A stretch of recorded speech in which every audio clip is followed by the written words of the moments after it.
如果修的太久了，宿舍关门回不去怎么办？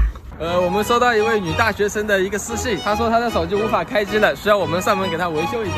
应该是那位小女朋友啊，小女朋友，这么开心。Hello， 你好。你好，你好，你长得比视频上帅一点。还好吧，有一点点小帅吧。那你有女朋友吗？暂时没有。你的手机带来了吗？带了，快帮我看一下。好的，那我们先上车看一下。好。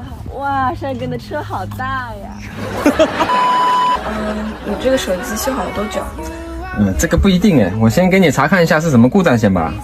那如果修的太久了，宿舍关门回不去怎么办？那要么这样子，我给你拿回去修好了，明天给你送回来。来，我现在给你看一下你的手机啊，咱们插充电器呢，它是有电流的，那说明你那个手机呢是内部是好的，对吧？有没有发现一个问题啊？就是咱们按这个静音键的时候，这个手机是有震动的，对吧？有没有发现啊？那就说明这个屏幕坏了，换个屏幕就好了。换个电池排线，换个屏幕的排线，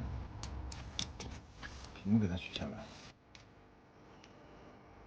然后我们拆接屏幕。